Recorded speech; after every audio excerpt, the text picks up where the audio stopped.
We jump into the heart of the Father. I wonder if anybody else knows what it's like to lose stuff, though. Do I have any other losers in the room? I don't know about losers. Well, any other people who lose stuff? Don't raise your hand to the losers thing. Anybody else that loses stuff on occasion? Like you're walking out of the store and you're like, where's my car? Where's the car? Man, if you've ever had to sound your alarm on your car to find it in the Walmart parking lot, let me see, okay. There's others here. I actually had a hairstylist one time, a hair cutter, and she was telling me that her and her mom went to a concert, and they must have exited out of a different door than they entered, and they were walking all over the place trying to find their car. They eventually had to take a taxi home and come back the next day when the parking lot was empty to find their car. So, you know what it's like to lose stuff? Anybody ever lose some money? I'm okay. Come on. Well, I'm going to find my lost money, all right? I'm going to figure out where it is. My oldest son, he had a heartbreak the other day. He lost his AirPods.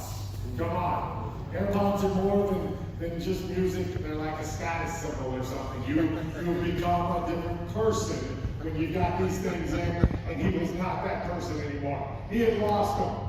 He's got his Find My iPhone, Find My AirPods, and all it says is this device is inactive right now. It is inactive.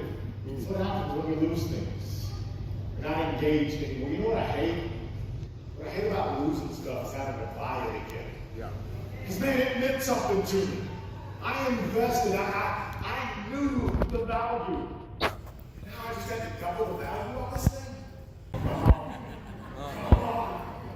Don't be embarrassed. The Bible says that Mary and Joseph, they lost Jesus even. All right? They lost Jesus one time. We need to incorporate this as part of our baby dedication. And God, help them not to lose their kid. Amen. Help them not to lose their kid. We had a lost kid moment this year. We were at the Abilene State Park. We were just having, and my youngest son was about 3 years old. It was about 12, 13 years ago. And they had all gone down. We had our campsite, and they'd all gone down in this little ravine behind our campsite, just playing away, having a blast. And then we look up. It's getting about time for dinner. It's going to be dark soon. We look up, and the older two have come back up to camp. But they're missing. They're missing the little buddy. We're like, where's Caden? We don't know. We thought he was following us. When he's not with you, man, when you're at the state park, amongst all the wild animals, amongst all the land, man, we thought like maybe some raccoons were going to abduct him, and he was going to grow up this feral child that just was living out in the wild with a raccoon family or something.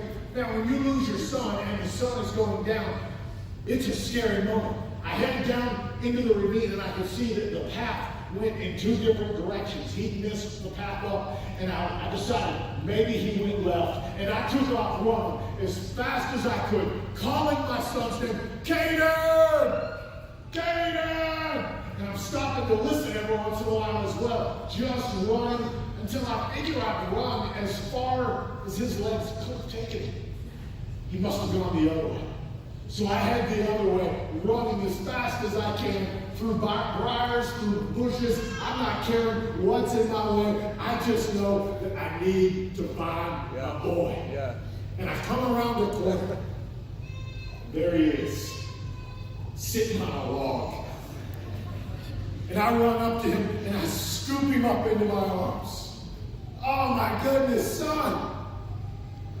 I thought I lost you. He said, I couldn't find my way back. And I didn't know where to go. So I just sat on this log and I said, God, help my daddy find me. True story. Woo! That is his prayer. God, help my daddy find me. Yeah. And now we love our kids. Well, when we lost them and then we found them again, they're extra special. Come on. I mean, we love our kids. Yeah.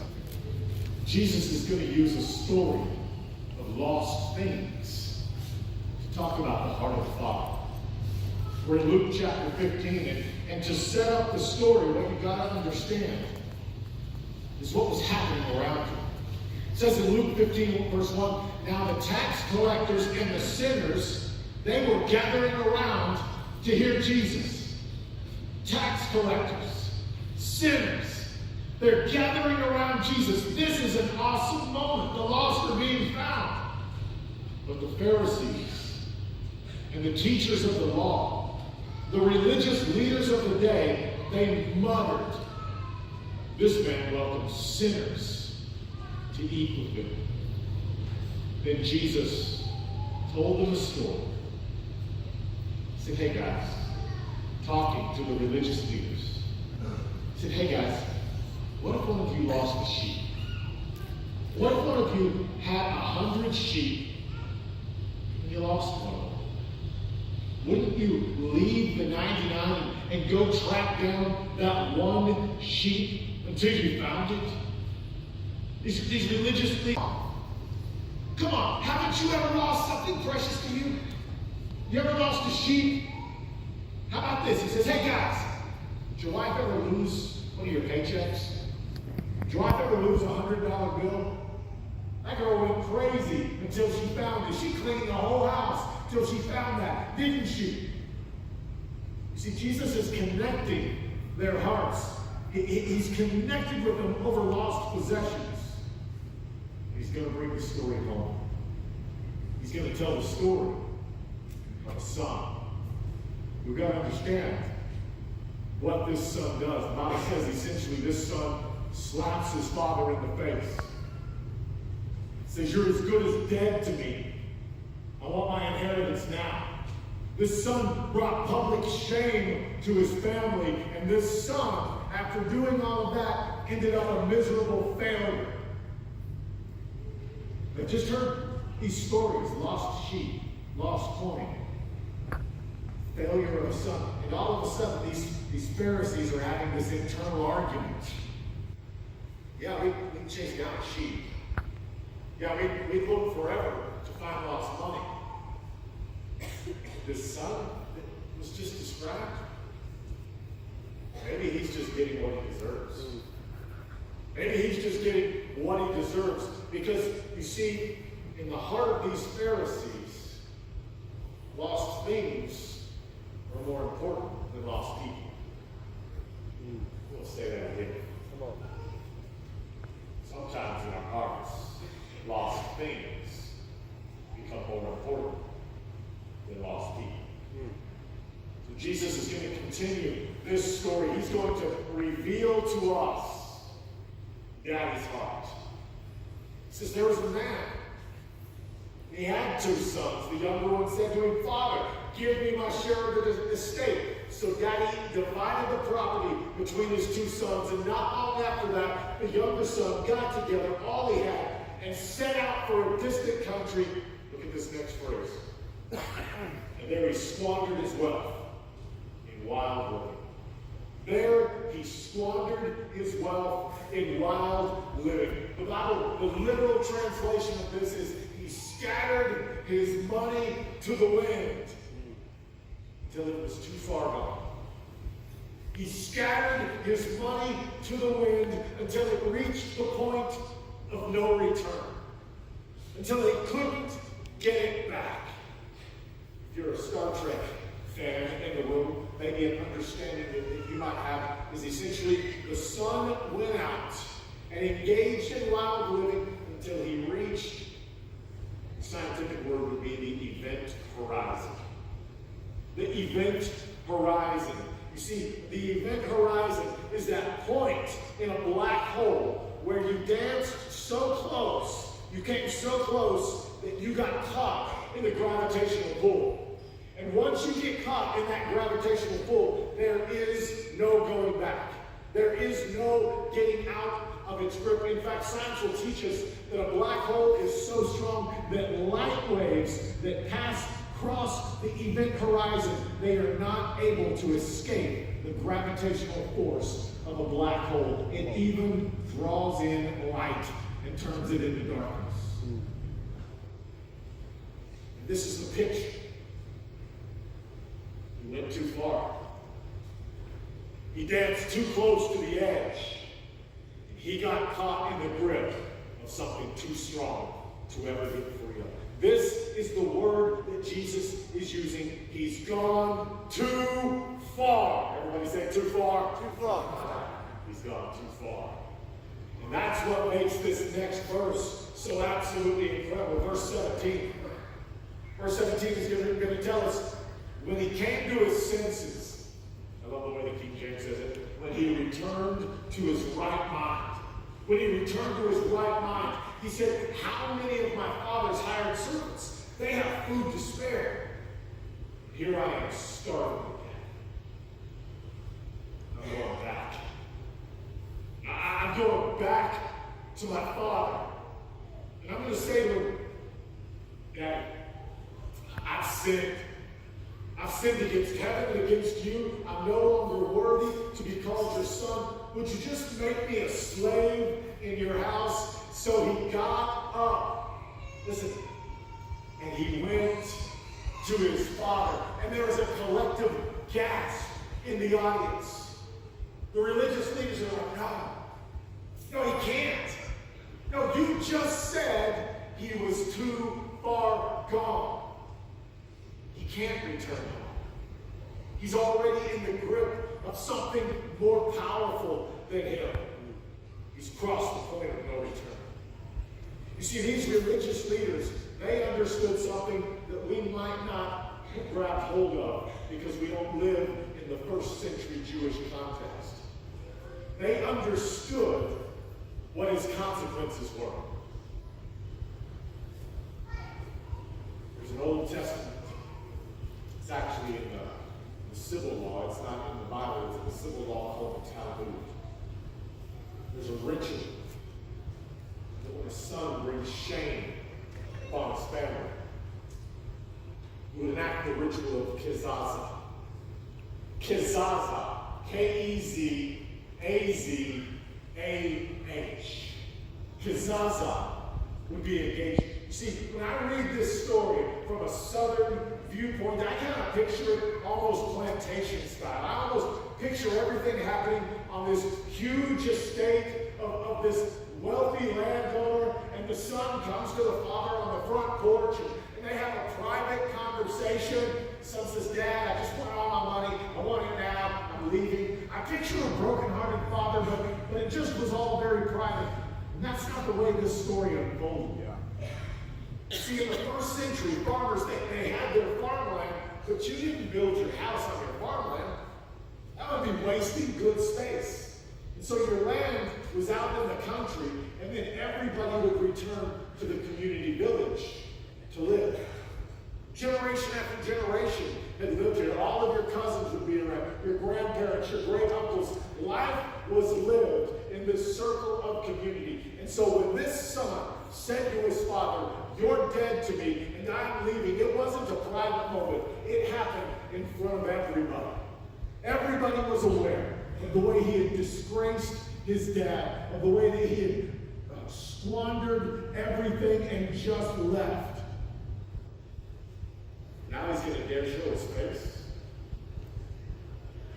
You see, the ritual of Kezaza says this: that if a boy treats his family in such a way that when he returns to the village, all the elders of the village, they're to take a piece of pottery, a clay pot is what is prescribed, and they're to stand before the boy and they're to break it right there in front of him. You brought shame. You brought dishonor upon our community. You disgraced your father. What you've broken, it can't be fixed. You have no rights here. You have no place here. And in fact, if you return to this village, we'll kill you. Kezaza, you were dead to us. This son was too far gone. He was caught in the gravity of something stronger than himself, and even attempting to come home would lead to disaster because there was no home to come to. So the religious leaders, they're listening to this story, they're like, where's he going? This isn't a lost sheep. This isn't a lost coin. This is a disgrace of a son. Luke 15, verse 20. So the son got up. He went to his father. Listen to this. Listen. But while he was still a long way off, his father saw him. His father was filled with compassion. He ran to his son, threw his arms around him, and kissed him. And the son starts his speech. Father, I've sinned against heaven and against you. I'm no longer worthy to be called your son. And dad interrupts and he's like, you don't have time. Shut up. Stop with all of your speech. Why is the dad in such a hurry? Because he knows what's coming. Listen to what the dad says. The father said to his servants, hurry up, hustle, quick. Bring the best robe and put it on him. Put a ring on his finger and sandals on his feet. Bring the fatted calf and kill it. It's time to throw a party. My son was dead. He's alive. He's alive. Yeah. He was lost, but he's been found. And the Bible says, so they began to celebrate. The father was looking to the horizon for the son every day. The father rushed to his son because he had to intervene. He had to come in between what his son had done and what his son deserved. He knew that the elders, they were gathering. The boys returned. He's gonna get a pot. We'll teach him. He knew that the elders were on their way with a message of judgment. And he said, I'm coming in between. No, enough has been broken. Enough has been lost. Come on. This is my son. Yes. This is my son. And the word of the Father, it was greater than any other word that could be spoken in that moment. He's looking. He's running. You understand? Hebrew man, to run was a disgrace. He had to hike up his robe, run through this village, outrun the shame, and thus become shameful. Everything that his son deserved, he was taking the place of, so that he could come in between judgment and his boy. Bring the robe. Bring the sandals. Let's get a party started. The love of the Father. Listen. He stood between the Son and everything he deserved. The love of the Father stood between the Son and everything that he deserved. And I want you to remember the whole reason that Jesus is telling the story. Remember the story. Tax collectors and sinners are sitting with Jesus and eating with him. And the religious leaders, the pastors of the day, they started to mutter. And Jesus tells this story because what is he saying? The love of the Father stands between these sinners and everything they deserve. And this story has been read 1,000,000 times since Jesus first spoke it. And everybody who ever hears the story, they hear the message, the love of the Father. It stands between you. It stands between you and everything that you deserve. Come on.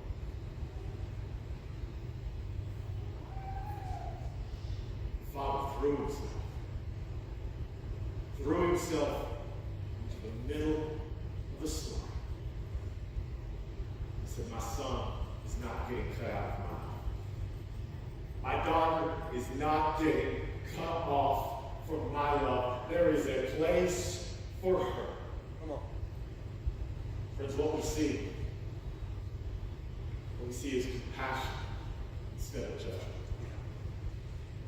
If you've been wondering who God is and what he's like, the Bible says, Jesus says, he's a God of compassion instead of judgment. What we see is words of love instead of words of shame. Yeah. If you're hearing words of shame, if you're hearing words of condemnation and of guilt, those are not your daddy's words. Come on now. Those are not your daddy's words, because he speaks words of love instead of shame. The Father celebrates rather than cutting off his children. The Father throws a party. And all the rules say judgment is coming and what's broken can't be repaired. Daddy says, no. I'm celebrating. My boy is born. Not everybody got to experience the party, did they? Maybe not everybody in this room has ever experienced the party of a homecoming. There would be one challenge today. It's simply this. Get out of the way. Get out of the way. It means two things for us today. Number one, it's time to get out of your own way. Get out of your own way. The Bible says the son in that far country, too far gone, he returned to his right mind. He finally got out of his own way. He finally realized where he was, what he was in the middle of, and what he could have. Listen, I love this phrase, return to his right mind, because nobody in their right mind stays in a pig pen. If you're living that pig pen life, you are not in your right mind. You are under the influence of someone else or something else. But it is time. It's time to return to right thinking, to get out of your own way. Say, I'm coming home. Come on. You can't come home. I'm coming home. You're too shameful to come home. I'm coming home. Come on. Your addiction says you can't get out of where you're at. I'm coming home. Yeah. It is Yeah. time. Yeah. It is time to get out of your own way. There is a lie that is accusing you right now. There is a lie that is trying to come between you and returning to the Father. No. Get out of your way. And listen. If you're going to get out of your own way, you better get out of everybody else's way as well. That's good. If you're standing in between somebody and their redemption, if you're standing in between somebody and their forgiveness, there is a Father who is speaking another word over them. If you are constantly reminding someone of their shame, of their guilt, if you are holding somebody down in their past, if you are that person that is in somebody's way, Daddy says you're in his way. Come on. Daddy loves you. And he says you get out of the way. That's right. My baby girl is coming home. My boy is coming home today. Let's stand together.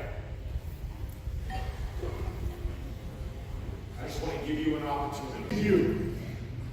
And if you know that you are far from the Father right now, that you're ready to come home, I just want you to raise your hand. I want to see who you are right now. Who says, I'm coming home? I'm coming home. Who else? Come on. I am coming home. Yeah. God, I want you